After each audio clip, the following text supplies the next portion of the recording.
Bonjour à tous, merci de vous informer avec la RTBF. C'est donc le même duel qu'il y a 5 ans. La présidence française va se jouer entre Marine Le Pen et Emmanuel Macron.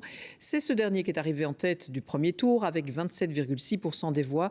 La candidate du Rassemblement national a quant à elle engrangé 23,4% des suffrages.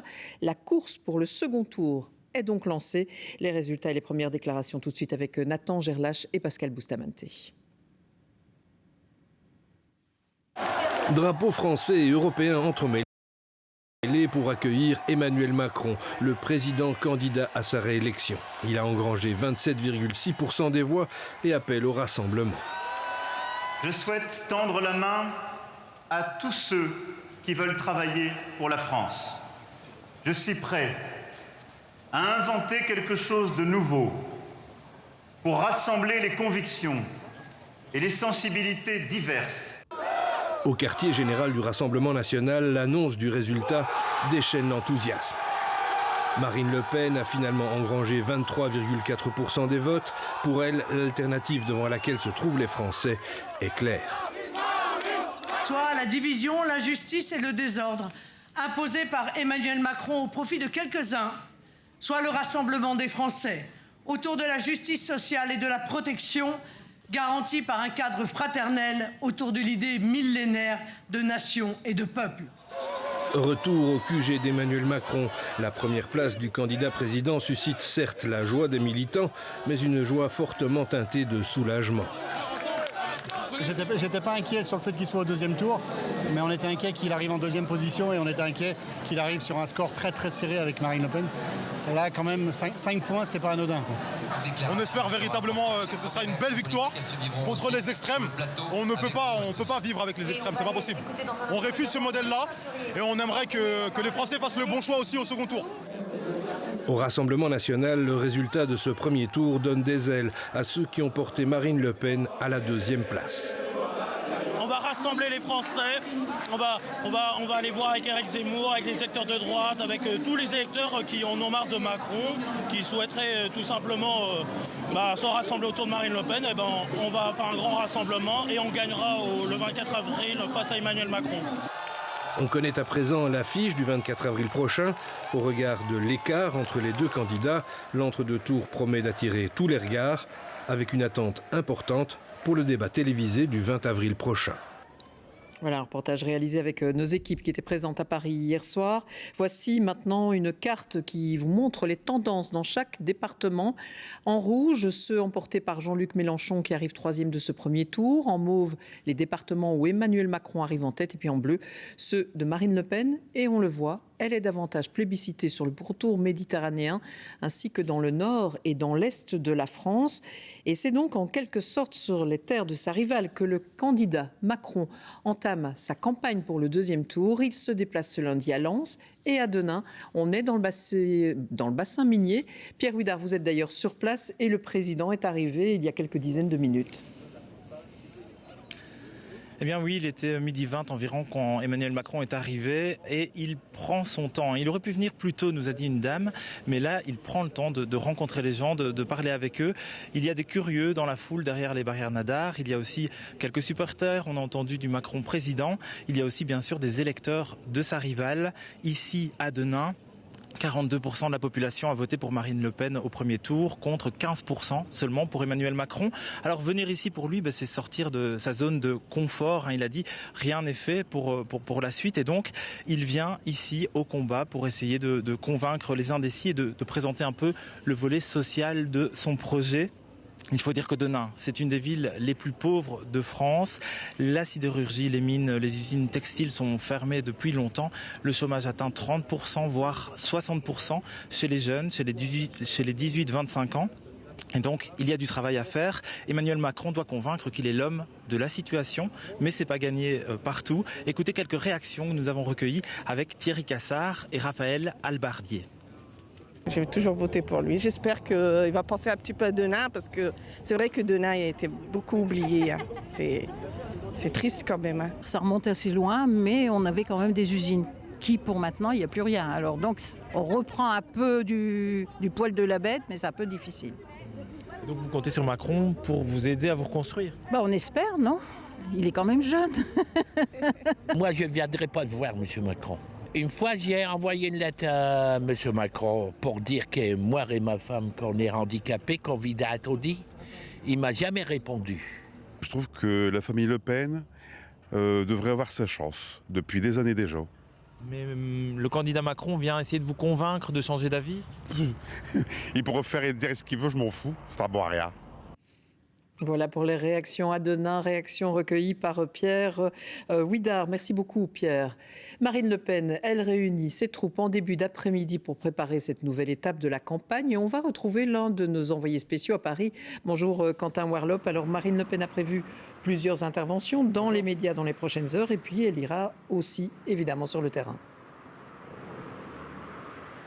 Oui, Véronique, un bureau de campagne élargi qui doit se tenir à 14h30, initialement juste derrière moi ici dans le 8e arrondissement, si ce n'est que les équipes de campagne viennent de le juger trop chic et donc elles viennent de le déplacer a priori, nous dit-on, du côté de la porte de Saint-Cloud cet après-midi. Cette rencontre entre Marine Le Pen et les cadors du parti, évidemment, sera déterminante, intéressante aussi pour fixer le cap, fixer la stratégie, les thématiques, le ou les meetings, à fixer les déplacements aussi en région et fixer l'agenda de Marine Le Pen pour cette entre-deux. Alors elle ne devait initialement pas faire d'apparition avant demain matin et la matinale de France Inter, puis l'enregistrement de son clip de campagne et enfin la présence dans le journal télévisé de TF1 de 20h. Mais vous venez de l'entendre, Emmanuel Macron s'est déplacé sur ces terres dans le Nord et donc il faut quelque part occuper l'espace politique, occuper surtout l'espace médiatique et donc les équipes de campagne de Marine Le Pen viennent de nous annoncer une rencontre express dans Lyon à 16h15 avec un agriculteur a priori donc pour parler du pouvoir d'achat parce que oui, Marine Le Pen se dit être la candidate du pouvoir d'achat, seul thème qui a véritablement imprégné pris dans la campagne. L'occasion aussi pour elle d'aller chercher des voix du côté de la gauche, du côté des électeurs de Jean-Luc Mélenchon. Jean-Luc Mélenchon, troisième de ce premier tour. Merci Quentin Warlop pour ces précisions depuis Paris. Le premier tour qui a en tout cas fait très mal au parti traditionnel. Anne Hidalgo, la représentante du Parti socialiste, n'a pas obtenu 2% des voix. Valérie Pécresse, candidate LR, fait moins de 5% des voix.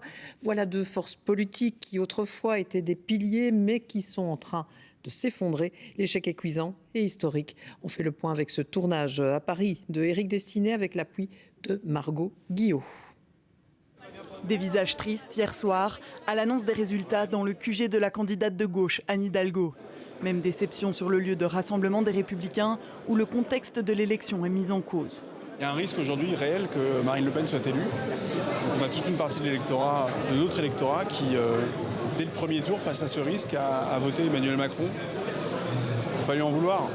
On aurait aimé que les choses se passent autrement. L'effondrement est sans précédent pour les deux partis traditionnels français. Ce matin, dans les rues de la capitale, les Parisiens y vont de leur propre analyse. Je pense que le débat maintenant, c'est entre les pro-européens et les anti-européens. Entre l'ouverture et la fermeture. Je pense que M. Macron a fait une synthèse un peu des points forts de la droite et de la gauche. Et c'est ça qui m'a attirée.